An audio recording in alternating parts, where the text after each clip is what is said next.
Assalamualaikum warahmatullahi wabarakatuh. Apa kabar teman-teman semuanya yang saat ini masih rajin merawat pinjaman online dan masih senang menjadi sapi perah pinjaman online?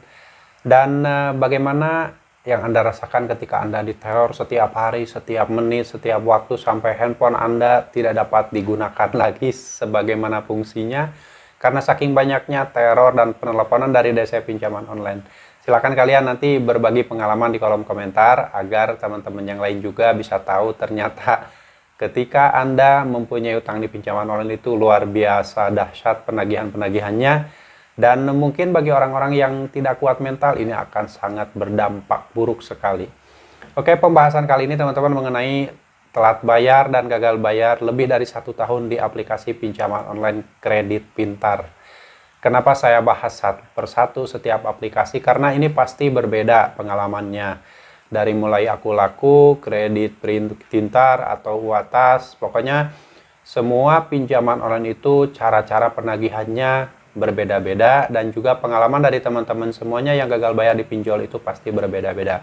Makanya saya bahas per aplikasi saja berdasarkan pengalaman saya pribadi dan juga pengalaman dari teman-teman yang ada di sekitar saya yang mungkin kedepannya saya akan mengajak mereka untuk podcast kalau ada waktu ya. Tapi kalau misalkan nggak ada waktu, ya paling saya menyampaikan berdasarkan apa yang mereka bicarakan, apa yang mereka curhatkan pada saya ketika telat bayar di pinjaman online.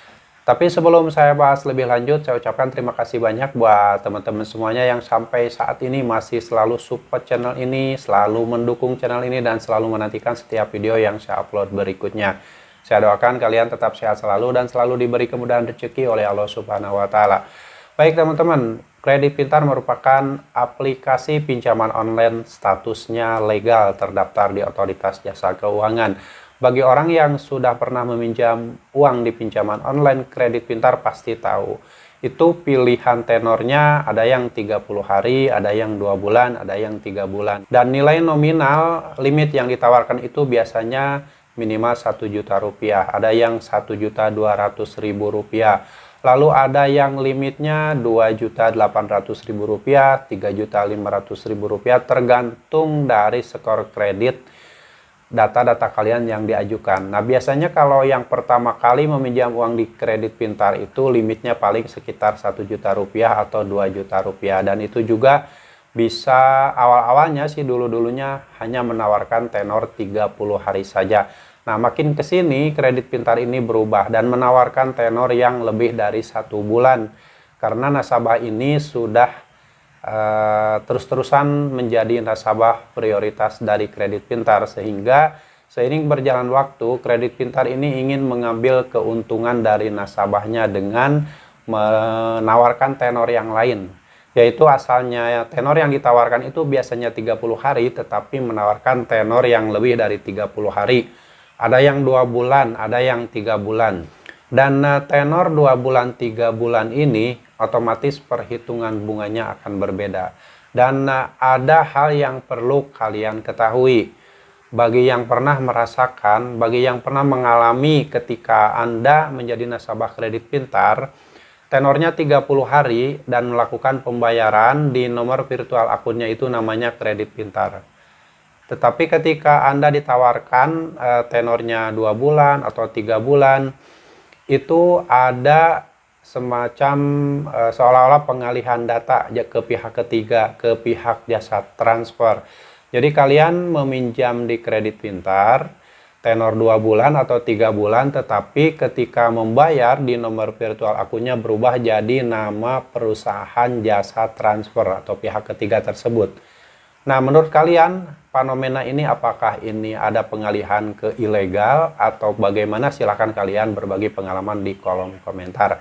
Dan ini terjadi biasanya di Kredit Pintar itu di akhir tahun, sekitar bulan-bulan sekarang lah, bulan Oktober itu biasanya ada yang berubah. Yang awalnya ketika melakukan pembayaran utang di Kredit Pintar itu nama nomor virtual akun yang ditujunya adalah Kredit Pintar.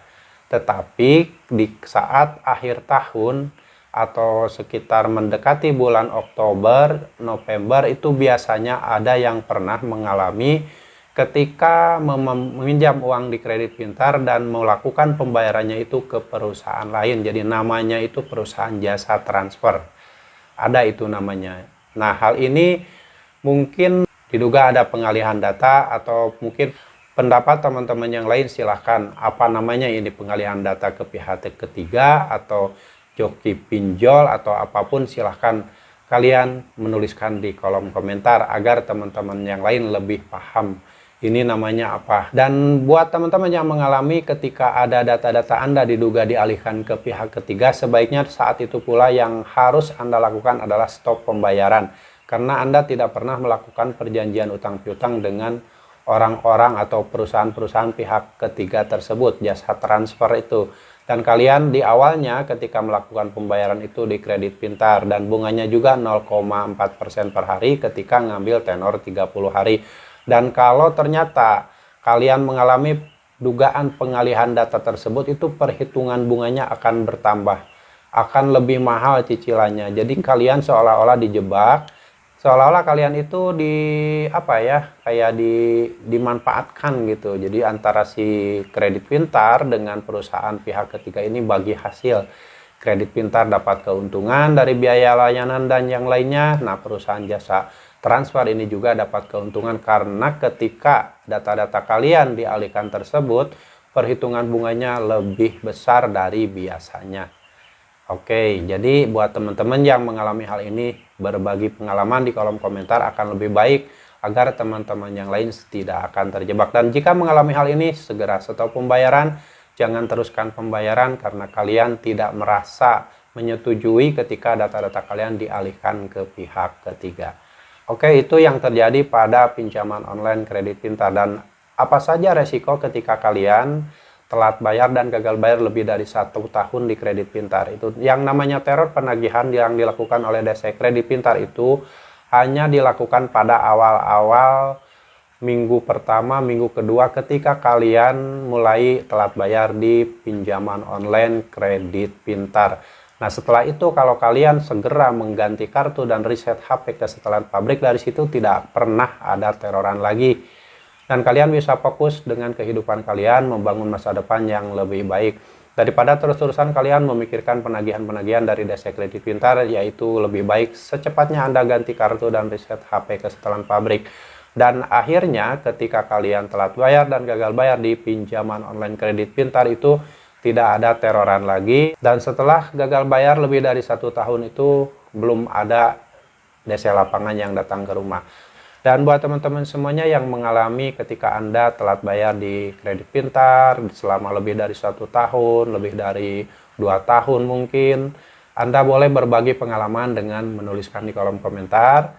Dan mungkin teman-teman yang lain juga akan teredukasi ketika kalian berbagi langsung pengalaman pribadi kalian. Oke, itu adalah sekilas tentang Kredit Pintar ketika kalian telat bayar dan gagal bayar lebih dari 1 tahun di pinjaman online Kredit Pintar. Apa saja yang terjadi dan resiko-resiko yang terjadi. Jadi sebaiknya kalau kalian ingin meminimalisir resiko yang akan kalian hadapi ketika gagal bayar di pinjaman online Kredit Pintar dari awal, ketika merasa sudah tidak mampu bayar, merasa tidak punya uang lagi untuk membayar, dan meminjam ke tempat lain sudah tidak bisa di ACC, lebih baik Anda segera memutuskan untuk stop pembayaran. Jangan sampai memaksakan diri membayar dengan cara berhutang kembali.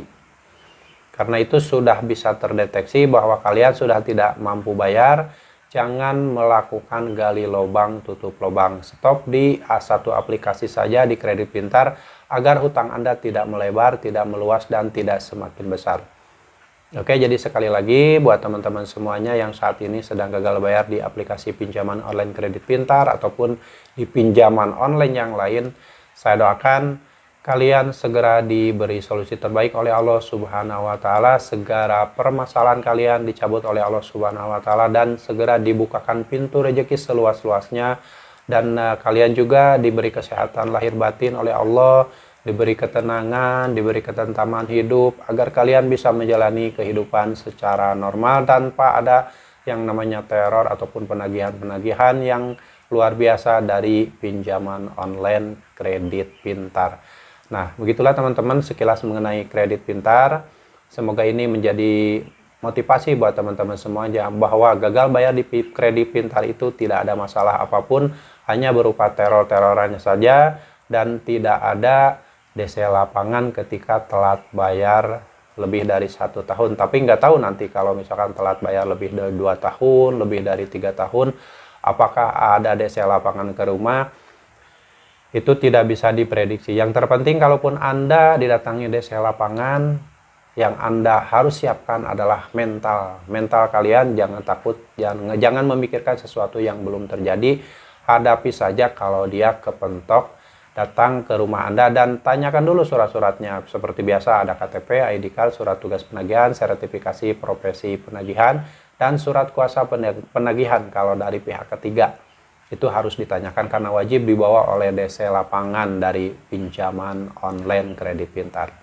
Semoga sharing ini bermanfaat dan kalian harus tetap semangat apapun yang terjadi. Tetap masa depan, perjuangkan masa depanmu, jangan memperjuangkan pinjaman online. Sampai jumpa lagi di video saya selanjutnya. Wassalamualaikum warahmatullahi wabarakatuh.